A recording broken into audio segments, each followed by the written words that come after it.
Bonjour Alexandre. C'est un Bonjour. plaisir de t'avoir dans cet espace.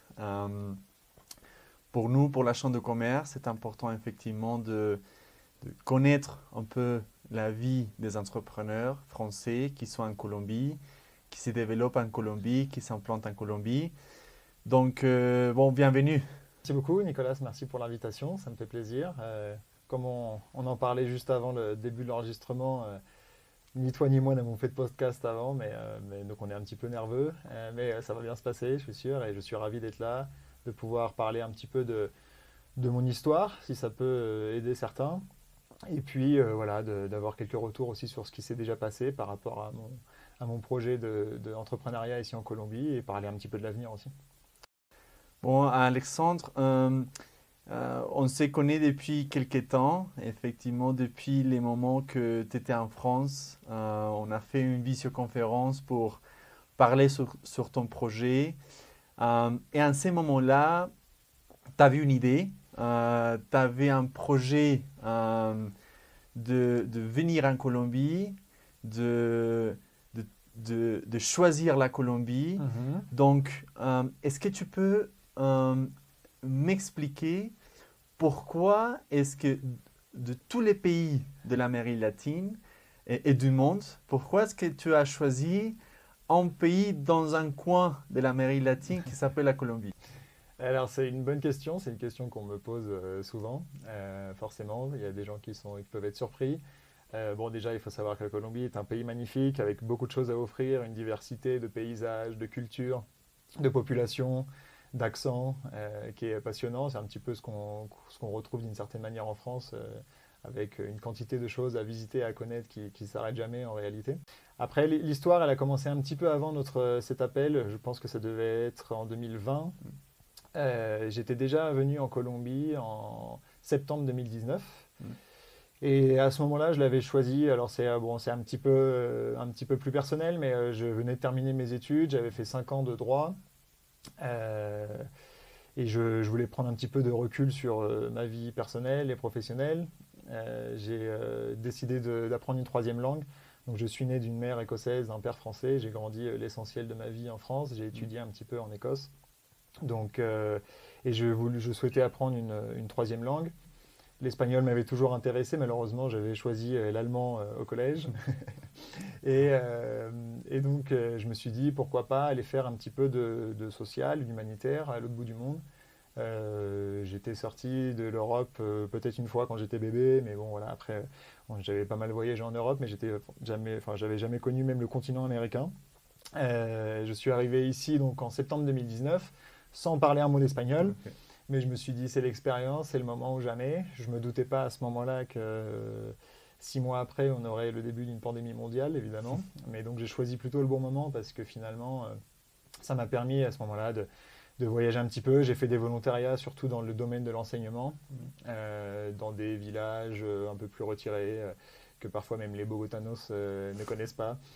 Et pendant plusieurs mois, ce qui m'a permis assez rapidement d'apprendre l'espagnol, c'était aussi l'idée d'aller dans un territoire un peu plus éloigné pour ne pas être en contact ni avec des Français, ni Mm. avec des étrangers de manière générale, avec des touristes en Colombie, mais être avec vraiment des Colombiens, connaître un petit peu la verdadera Colombia. Mm.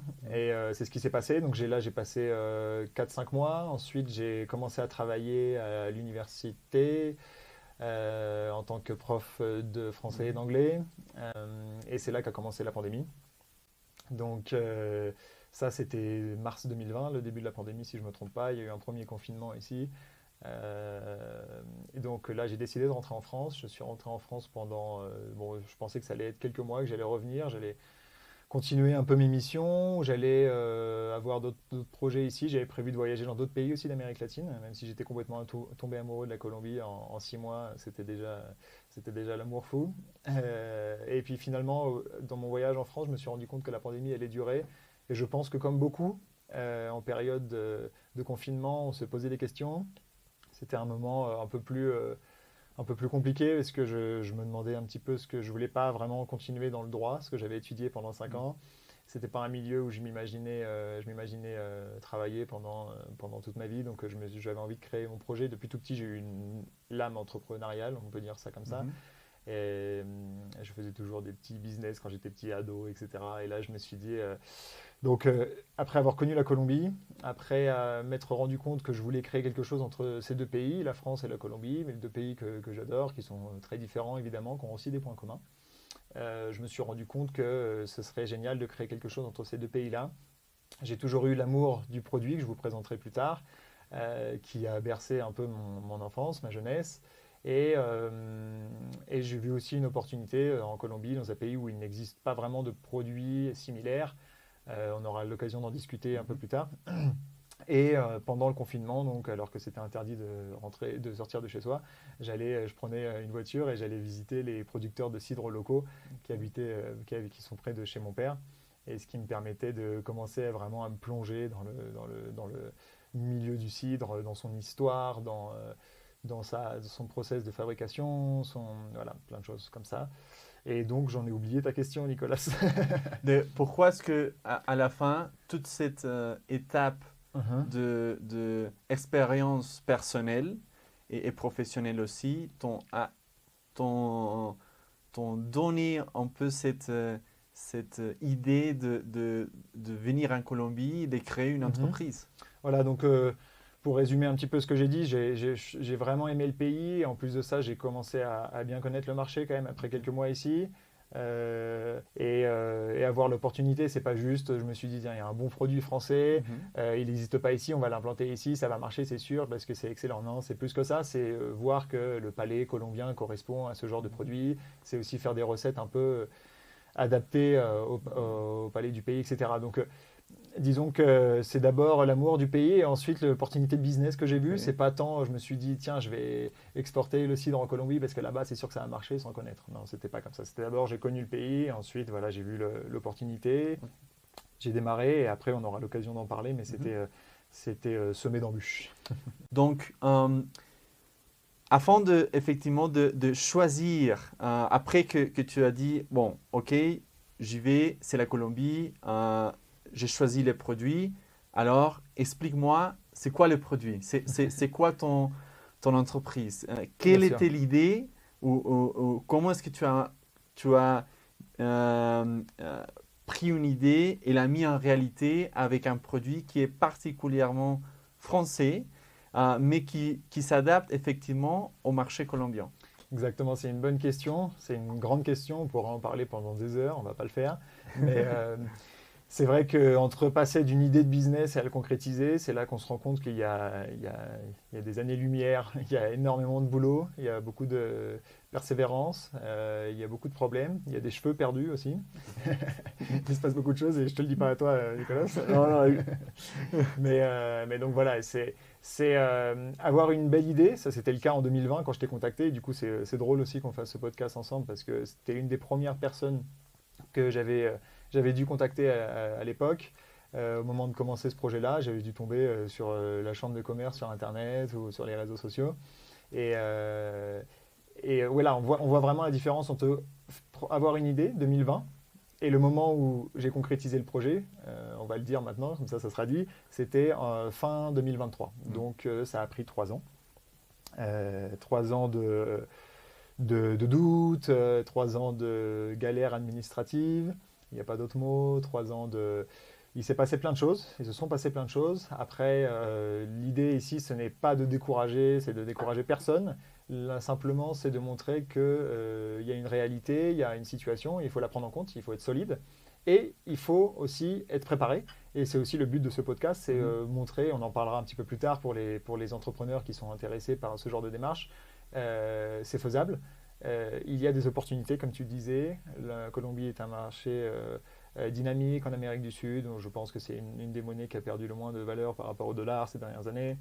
On a, on a une situation qui est évidemment pas parfaite, mais avec des rayons de soleil qui peuvent laisser imaginer un futur un peu, en tout cas selon moi, c'est mon interprétation, tout le monde ne sera pas d'accord. Mhm. Mais je pense qu'il y a des belles opportunités et il faut s'accrocher. Donc voilà, comme tu dis, alors pour répondre plus précisément à ta question, en effet, c'est exactement ce que tu disais, c'est un produit très français, très typique. Donc on Mhm. parle ici du premier cidre français en Colombie. Donc voilà.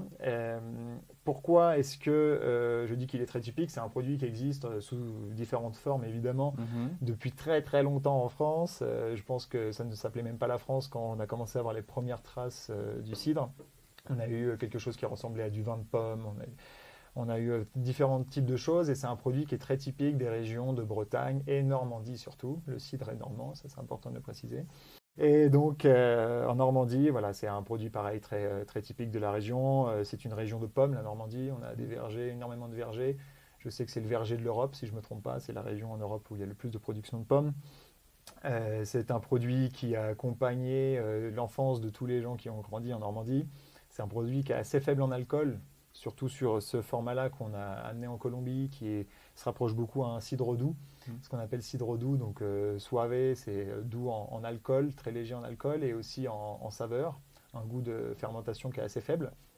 Donc on a réussi à créer un produit dont les Colombiens ne sont peut-être pas habitués. Mhm. Goûter un cidre fermier, bouché, ça n'aurait peut-être pas fonctionné très bien, en tout cas pour entrer sur le marché.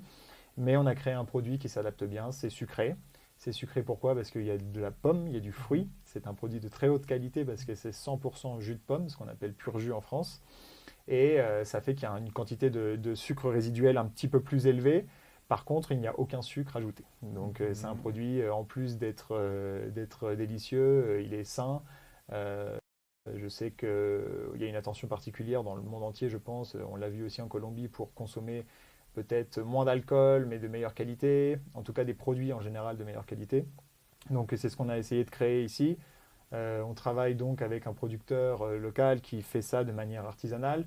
On a réussi à trouver un producteur qui fabrique en quantité suffisante pour que pour faire de l'export ce soit intéressant, mais de manière artisanale. Donc ça veut dire qu'il est pasteurisé, mais il n'a pas d'additif, il n'a pas d'eau, il n'a pas de sucre ajouté, c'est simplement du jus de pomme, donc qui est fermenté pour les gens qui nous écouteront et qui n'ont peut-être pas trop entendu parler du site. C'est encore le cas en Colombie, même si ça se démocratise.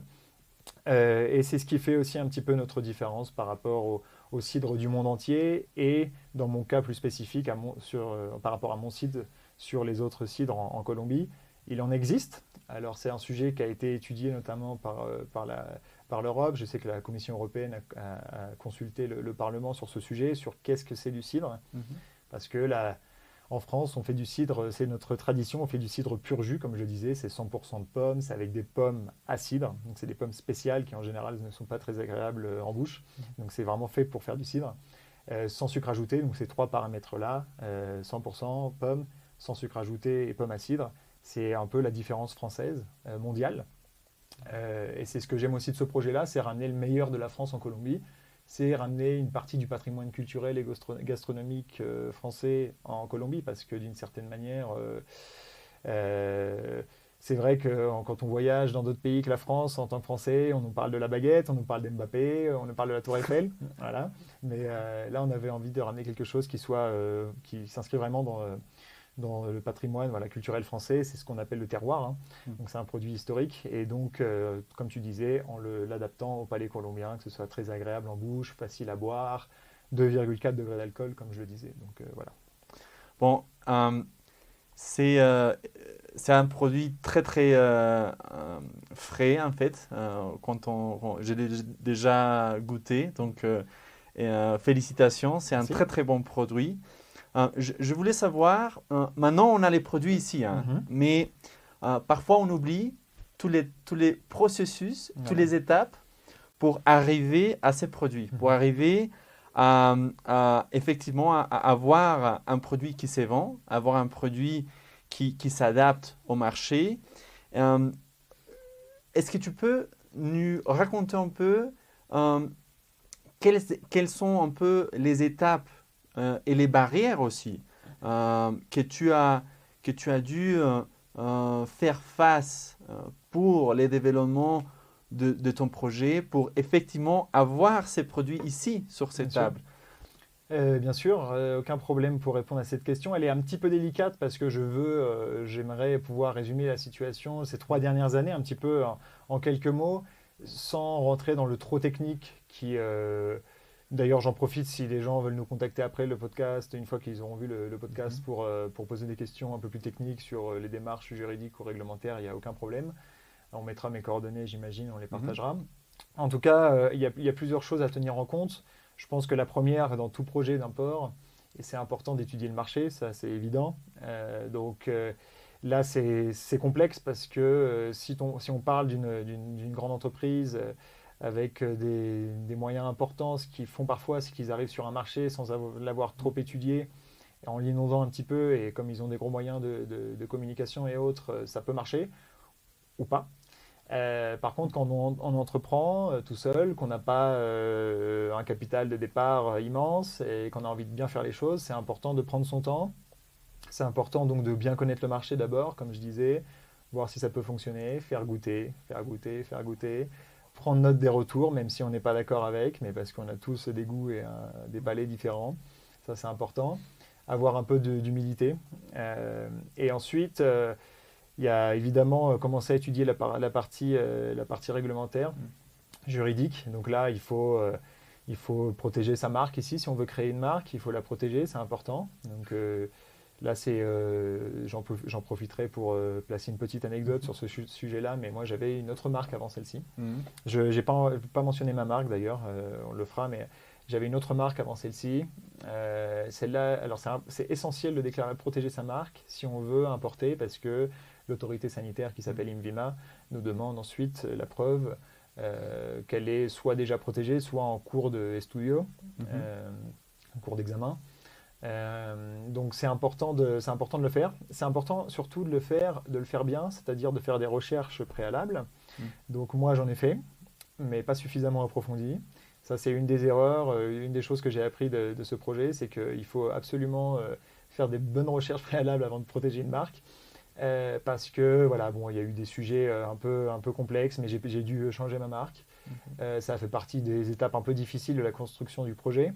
Mais avec du recul, je ne regrette pas du tout. La nouvelle marque est encore mieux.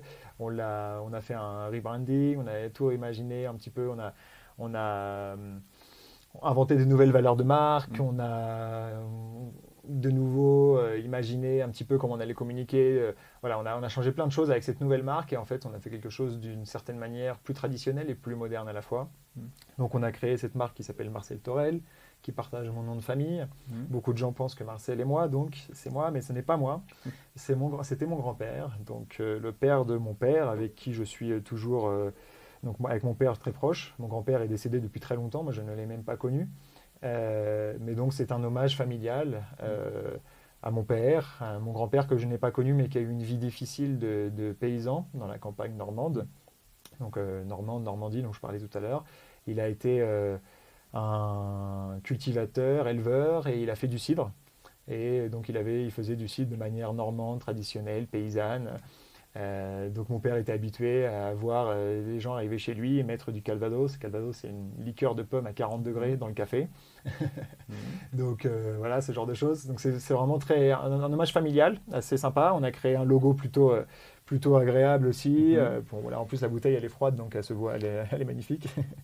Et donc voilà, donc on avait une autre marque avant, on l'a perdue malheureusement, mais avec du recul, comme je le dis, c'est un des enseignements. Déjà, ça m'a appris à faire, quand on veut protéger une marque, quand on veut s'implanter dans un pays, faire des recherches préalables, que ce soit dans le domaine juridique, là, dans le domaine de la propriété intellectuelle, Mhm. vraiment approfondi pour être sûr de ce qu'on fait. Ça, c'est un premier conseil que je donnerais. Euh, L'autre conseil que je donne, c'était des conseils, non, c'était plutôt des Mhm. obstacles que tu me demandais. Mhm. Après, voilà, la Colombie est un pays où très entrepreneur, selon moi. Je trouve que les gens sont ici assez entrepreneurs. On dit ça des païsas, mais de manière Mhm. générale, je trouve que c'est assez vrai pour les Colombiens. Et malgré ça, les Colombiens comme les étrangers, on se retrouve souvent face à des difficultés réglementaires qui sont assez complexes à résoudre parfois. Donc moi, c'est un petit peu ce que j'ai eu.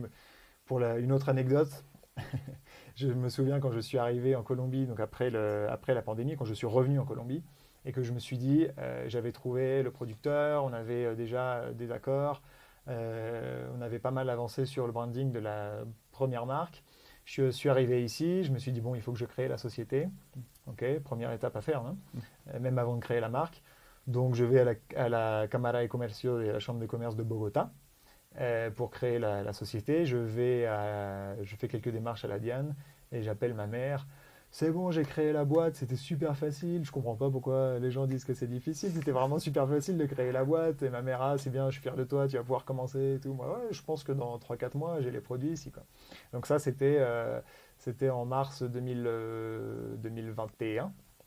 Et voilà, ça a pris beaucoup plus de temps que ce que je pensais. Donc il y a eu d'autres obstacles après. C'était aussi en période de pandémie, il y a eu des erreurs de commises, forcément, il y a eu aussi un peu de malchance parfois. Je sais que ce n'est pas le cas pour tout le monde non plus, mais il y a eu pas mal d'obstacles et c'est important de le savoir avant de commencer. Ok.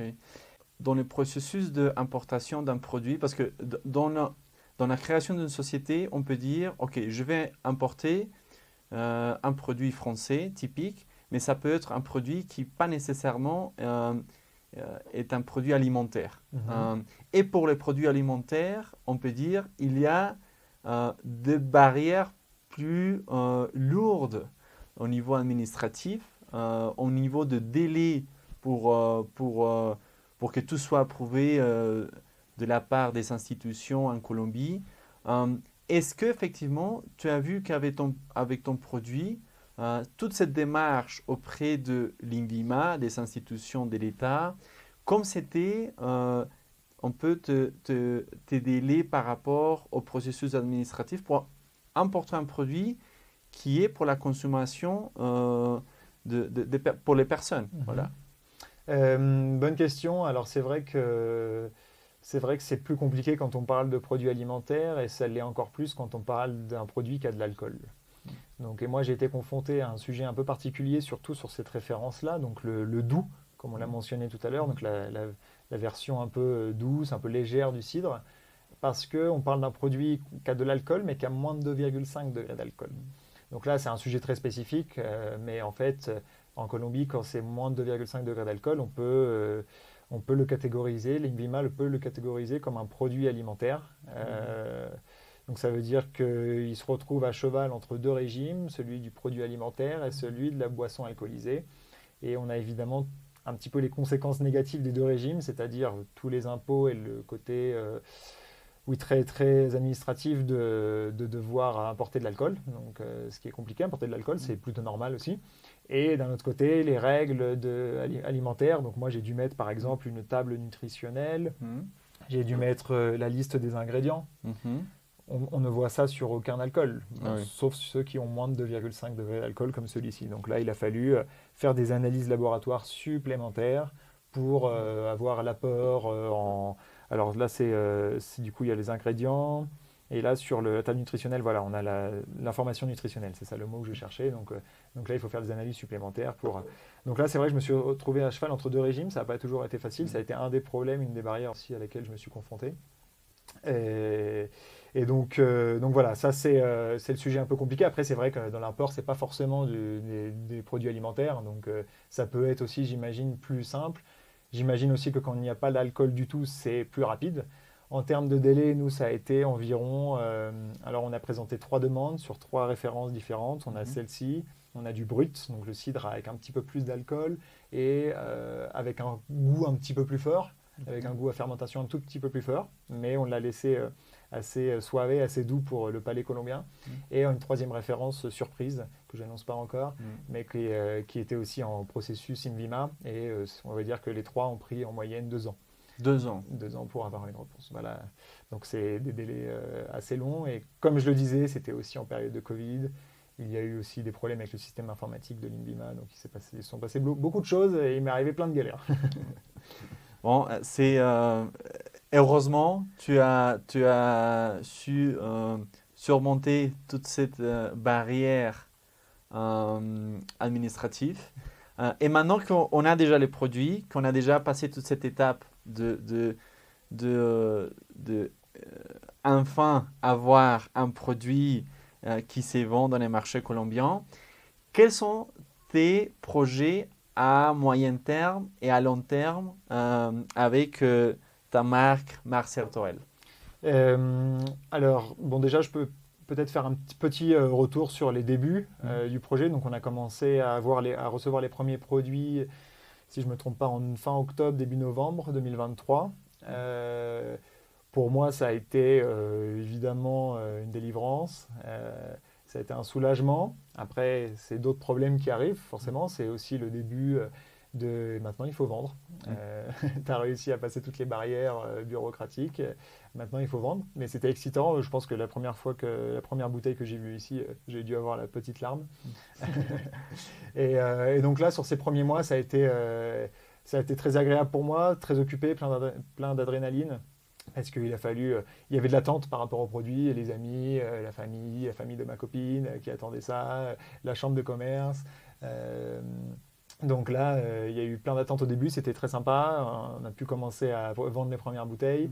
J'ai vu des bons retours, comme ce qu'on avait analysé lors de l'étude de marché et les différentes centaines de dégustations qu'on a pu faire avec des Colombiens avant.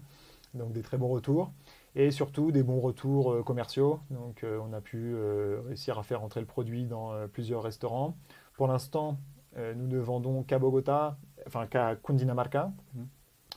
Donc Bogota et les villes aux alentours. Donc c'est comme ça qu'on a commencé. Là, ça va faire 5 mois et là, je l'annonce un peu là. Je ne sais pas quand on va sortir le podcast. On va l'annoncer aussi dimanche sur Instagram, mais on va commercialiser. On va rentrer à Medellín dans les mois à venir, si tout se passe bien avec les démarches administratives là-bas à Antioquia. Mais si tout se passe bien, on va rentrer bientôt à Medellín avec nos amis de Gualabinos. Voilà. Donc voilà, c'était des bons premiers mois. Comme je te dis, on est rentré dans pas mal de bons restaurants à Bogota. J'ai vu un intérêt. Après, il ne faut pas se mentir, c'est un produit qui est peu connu sous cette forme. Quand je parle de cidre français, de cidre 100% pomme, comme on disait tout à l'heure, sous cette qualité, on va dire, c'est pas connu ici. Donc forcément, le défi pour moi, c'est de m'éloigner un peu de l'image de la bière. Même si j'ai amené les petites bouteilles, ça a aussi une raison, mais c'est de m'éloigner un petit peu l'image de la bière et surtout de m'éloigner du cidre, on va dire, qu'on retrouve souvent, inspiration britannique, même espagnole ou américaine, qui va vraiment être différent. Pour la petite anecdote, je crois qu'en Suède, pour que ce soit considéré comme du cidre, il faut qu'il contienne 15% de pommes. Il y a des pays comme l'Allemagne, je crois les Pays-Bas, où il n'y a même pas besoin d'avoir... il n'y a pas vraiment de réglementation par rapport à ça, donc on appelle un peu tout ce qu'on veut du cidre. Donc là, c'est pour ça qu'ici, à ce défi-là, c'est montrer que c'est du cidre, oui, mais il est un petit peu différent, il y a une qualité supérieure. C'est la vérité. Et donc, mais ça a plu, ça a bien réagi, les gens ont compris, de manière générale, comprennent. Et voilà, c'est beaucoup de pédagogie aussi, mais ça se passe bien. Pour le moyen terme, donc comme je le disais, entrer à Medellín et d'autres régions de la Colombie, pourquoi pas. Évidemment, c'est d'augmenter les ventes, c'est de pouvoir avoir un projet totalement dépendant qui fonctionne très bien. On est en bon chemin et des signes positifs. Après, je dirais qu'au-delà des ventes, c'est surtout faire connaître une partie du patrimoine, comme je disais, culturel français, c'est de le faire apprécier. Moi, j'ai pas plus de bonheur que quand je donne une bouteille de cidre à quelqu'un, je fais goûter et je vois son visage qui me dit ah, mais c'est incroyable, je connaissais pas, c'est un productazo. Et donc ça c'est vraiment ce que j'apprécie forcément dans le projet. Donc oui, c'est un plaisir pour moi de voir que c'est un produit qui plaît, avoir des retours positifs sur un produit qui est si peu connu et je me dis je l'ai ramené d'une région française, d'un petit coin, d'un pueblo, et l'avoir ramené ici à l'autre bout du monde avec le nom de mon grand-père dessus, forcément c'est un petit peu émouvant pour moi et quand on me dit en plus que c'est un super produit, c'est génial, quoi. Donc, est-ce que tu peux peut-être parler un peu sur comment la Chambre de commerce t'a aidé à te développer en Colombie, peut-être dans les processus ou dans les événements de networking? Comment est-ce qu'effectivement la Chambre t'a permis, ou comment est-ce que tu as utilisé la Chambre de commerce pour faire le marketing ou pour développer un produit qui est tout à fait français dans les marchés colombiens? Avec la chambre, je crois que j'ai une relation un peu spéciale. L'histoire, elle a commencé il y a très longtemps, comme on l'a mentionné tout à l'heure, avec cet appel en 2000, ça devait être en 2020. Donc elle est assez ancienne, cette histoire, et en même temps, elle est très récente parce que je me suis réellement affilié quand mes produits sont arrivés, donc à la fin d'année. Et disons qu'à ce moment-là, en effet, ça m'a ouvert énormément de portes.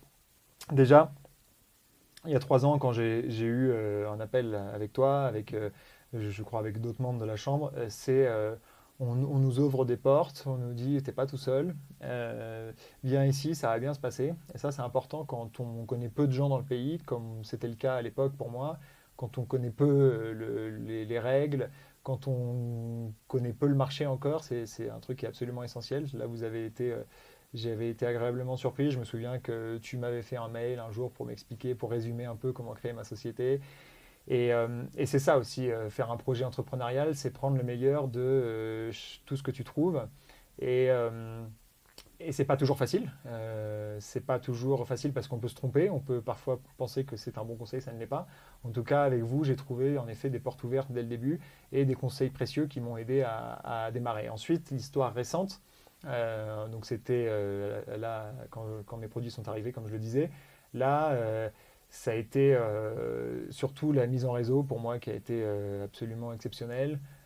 J'ai connu des amis déjà, je me suis fait des amis avec la chambre, avec les jeudis networking et autres, mais surtout c'était aussi forcément un positionnement de marque, c'était aussi, vous m'avez aidé à le promouvoir, voilà, mon site a fait partie de quelques événements de la chambre, c'était génial.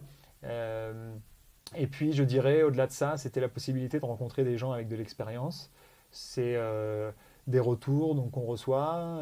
C'est des gens qui nous disent voilà, j'ai vécu les mêmes galères que toi il y a 5 ans, t'inquiète pas, mais maintenant je vais bien. Maintenant, j'ai pas récupéré mes cheveux, mais, mais un peu mon argent. Et donc ça, c'est très positif. Je sais qu'il y a énormément de services qui sont proposés par la Chambre, mais parfois on a tendance à les oublier parce qu'il y en a tellement. Et, euh, et mais ils sont tous précieux. Après, c'est vrai que quand on est entrepreneur et qu'on a peu de temps, je pense que la mise en réseau, le networking que vous organisez régulièrement à travers des événements, à travers aussi, d'une certaine manière, la communication que vous faites à travers vos réseaux sociaux, votre site web, l'envoi de mails, voilà, votre équipe de communication a été top avec moi. Vous avez été partenaire d'un événement, de mon événement de lancement d'ailleurs. La chambre de commerce était là et pour moi c'était génial. Pedro aussi était super avec moi. Donc voilà, c'est une relation spéciale, je pense qu'on développe. Vous cherchez aussi à aider des entrepreneurs petits comme ça. Je sais qu'il y a des entreprises qui vont peut-être moins mettre en valeur ce type de service, mais qui vont être des entreprises plus importantes et avec qui aussi vous travaillez. C'est important parce qu'elles sont françaises, parce qu'elles ont un grand nom, parce qu'elles ont une place importante en Colombie. Et aussi vous aider des petits entrepreneurs comme moi, et ça c'est bien. Je sais que je ne suis pas le seul à avoir des retours positifs, des gens qui sont là depuis 5, 10 ans, qui disent maintenant voilà, la chambre m'a ouvert des portes. Donc elles l'ont fait et j'en suis reconnaissant. Non, très bien. Bon, ça m'a fait plaisir de savoir que on a fait partie d'un petit morceau de ce produit qu'on a ici. Euh, Parce qu'on n'a pas plus de temps, voudrais te demander si tu peux, pour conclure, toutes ces années des développements, de travail, de paire de cheveux.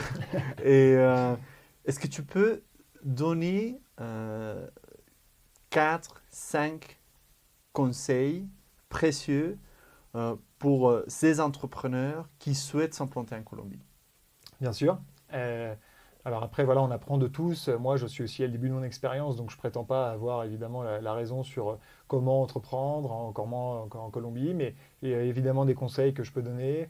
Si quelqu'un qui est dans la même étape que moi il y a 3 ans peut écouter ce podcast et ça peut l'aider, bah, il faut le faire, c'est très bien. Et donc, il y a plusieurs conseils, je vais les compter sur les doigts de ma main pour pas en dire trop. Déjà, premièrement, il y a un truc qui est important, je pense, c'est aimer le produit, le service, aimer être complètement fou amoureux, être prêt à se marier avec son projet. Ça ne veut pas dire ne pas avoir de vie perso, hein, mais ça veut dire être complètement persuadé que ça va marcher. Persuadé parce que on a le feeling, c'est important d'avoir l'instinct, mais aussi persuadé dans les chiffres après avoir fait un business model, évidemment. Mais c'est aussi avoir voilà, ce côté instinctif et presque d'amour avec son produit, son projet, son service, ce qu'on va faire. Ça, c'est pour l'entrepreneuriat en général. Un petit peu d'humilité, c'est important parce qu'on se rend compte que dans le domaine où on était peut-être avant, on maîtrisait pas mal de choses, on avait pas mal de connaissances, et puis tout d'un coup, tout d'un coup, quand on est entrepreneur, on se rend compte qu'il faut avoir 1000 casquettes en même temps. Et forcément, sur ces 1000 casquettes, il y en a 999 qu'on ne maîtrise pas. Et donc là, c'est important d'avoir un peu d'humilité pour apprendre des choses. Donc moi, je me souviens, je maîtrisais ni la réglementation de l'import, ni, comme je disais, le dépôt de marque, ni la partie commerciale. J'avais jamais négocié, j'avais jamais parlé avec un restaurant. Il y a plein de choses comme ça qu'on apprend avec le temps, plus ou moins vite, mais on l'apprend et c'est en se trompant aussi que... Donc voilà, il y a ce conseil-là. La persévérance, tout simplement, la persévérance, il faut y croire. Si on a l'amour de ce projet, ça aide, pour ça que je le disais aussi. Être persévérant et bien s'entourer. C'est des conseils que je donne plus par rapport au projet d'entrepreneuriat en général, mais c'est important de bien s'entourer. Il y a des gens très compétents et il faut savoir s'entourer de ces gens-là. Du coup, oui, le dernier conseil que je donnerais, c'est de bien s'entourer de professionnels compétents. C'est important, ne pas hésiter à travailler avec des professionnels dans le domaine juridique réglementaire pour passer ces barrières le plus rapidement possible. Et surtout, voilà, s'entourer de bonnes personnes, s'entourer de personnes de bons conseils. Pourquoi pas s'approcher de la Cámara de Comercio Francia-Colombia et contacter aussi les gens qui sont déjà passés par là et qui ont de l'expérience. Alexandre, merci beaucoup pour être ici, pour ton temps, pour dédier un peu de ton agenda pour effectivement nous raconter un peu ton histoire. Que pour nous, pour la Chambre de commerce, c'est important que des autres entrepreneurs connaissent l'histoire d'un entrepreneur français qui effectivement a choisi la Colombie pour importer un produit typiquement français. Exactement. Ça, c'est ça qui donne à la Chambre de commerce son esprit de travail, de aider aux entrepreneurs et de construire une communauté d'affaires autour pas que des entrepreneurs français, mais aussi des entrepreneurs colombiens. Donc, merci beaucoup, Alexandre. Et ça va être la première étape de plusieurs podcasts, j'espère, avec des autres entrepreneurs. Et je te souhaite les succès avec ces produits magnifiques que je recommande aux écouteurs de ces podcasts de l'acheter, de le goûter dans ton site Instagram, Marcel Torel. Exactement. Donc, voilà. Donc, merci beaucoup. On se verra une prochaine fois, j'espère. Bien sûr. Merci beaucoup, Nicolas. On est en contact. Merci à vous pour l'opportunité d'être là.